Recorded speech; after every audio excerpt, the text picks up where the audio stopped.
En microbiología, la esterilización es un proceso que consiste en la eliminación completa de microorganismos de un área o medio, incluyendo a las esporas. Para llevar a cabo este proceso recurrimos a varios métodos, el cual podemos elegir en función de la naturaleza del material, del volumen y de nuestras posibilidades económicas. En la naturaleza los microorganismos viven como poblaciones y el lugar donde viven se le llama hábitat. Se encuentran en diversos ambientes. Los microorganismos raramente viven solos, generalmente lo hacen como una comunidad microbiana que pueden estar libres o agrupadas sobre superficies vivas o inertes, ocasionando interacciones perjudiciales o beneficiosas. Para el estudio de este tema se ha realizado una clasificación de los métodos de esterilización. Cada uno de ellos tiene ventajas y desventajas, además de la facilidad de su uso o prontitud para obtener el material estéril. Para llevar a cabo el proceso de esterilización, debemos tener en cuenta las características de los microorganismos, tipo de agente a utilizar, el medio ambiente, la cantidad de microorganismos, presencia o ausencia de materia orgánica y tiempo de acción del método.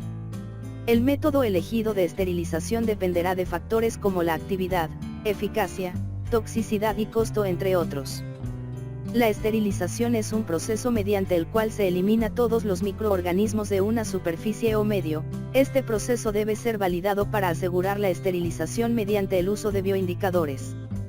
Algunos factores que afectan el proceso son el número de microorganismos, la presencia o ausencia de materia orgánica, la temperatura, el tiempo, presencia de ciertas sales como el cloruro de sodio y la resistencia de los microorganismos, ya que de alguna manera se emplea mayor tiempo y energía para llegar a las condiciones óptimas de esterilización.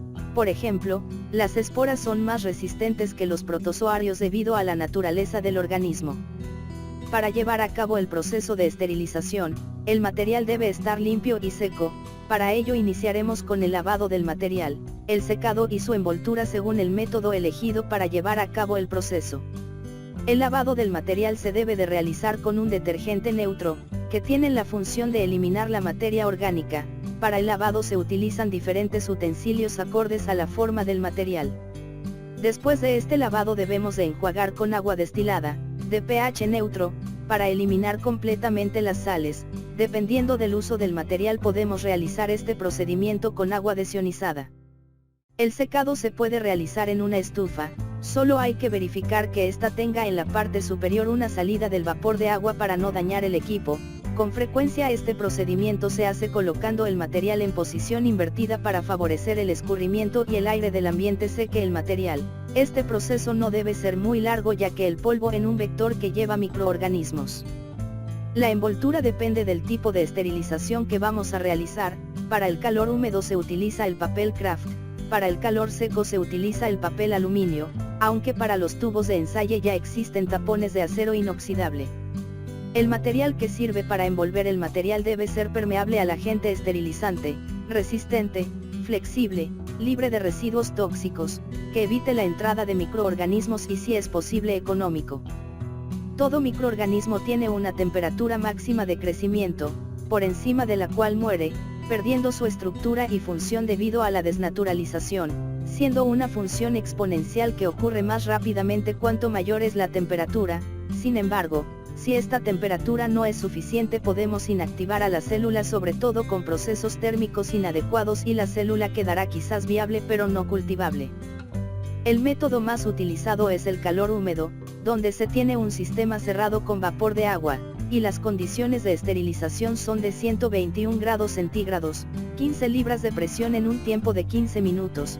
Con esto logramos desnaturalizar a las proteínas y rompemos membranas celulares ocasionando la muerte celular. Los pasos para utilizar este tipo de ollas de presión son los siguientes. 1. Introducir la rejilla para sostener el material a esterilizar. 2. Adicionar agua destilada hasta medio centímetro por debajo de la rejilla. 3. Colocar el material a esterilizar. 4. Colocar un bioindicador para validar el proceso de esterilización. 5. Colocar la olla en una parrilla eléctrica o en una base para calentar con mecheros. 6. Esperar hasta que salga todo el aire del interior de la olla. Este proceso se le conoce como purga, y lo observamos cuando el vapor de agua que sale por la válvula es constante. 7. Colocar la válvula que hace que el sistema esté completamente cerrado. 8. Calentar hasta que la temperatura sea la de esterilización y en caso necesario disminuir la intensidad del calentamiento y continuar con el proceso por 15 minutos a 121 grados centígrados por 15 libras. 9. Transcurrido el tiempo, apagar la fuente calorífica y dejar enfriar para que la presión sea la atmosférica. 10. Destapar la autoclave y sacar el material. 11. Si se colocaron los bioindicadores, colocarlos en baño María a 55 grados para verificar el proceso. Calor seco. En este caso el agente esterilizante es el aire caliente y para ello utilizamos un horno el cual va a desnaturalizar proteínas, desecar a la célula, fusión de membranas y por lo tanto muerte celular. Las condiciones de esterilización son de 180 grados centígrados por 1 hora y es muy utilizado para la esterilización de material de vidrio como las placas de Petri o pipetas.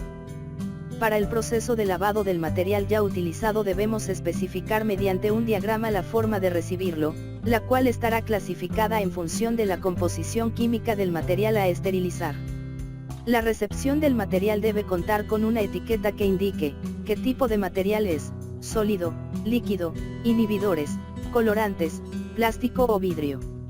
Una vez esterilizado el material, se procede a la eliminación de agar para ponerlo a disposición final y posteriormente al remojo con el detergente enzimático según las especificaciones del fabricante.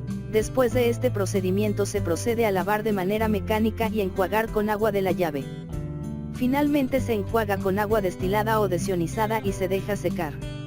Hay que recordar que no hay que mezclar material sucio que contiene cultivos microbianos con el material que está limpio, pero no estéril. Para verificar el proceso de esterilización hay que utilizar bioindicadores comerciales.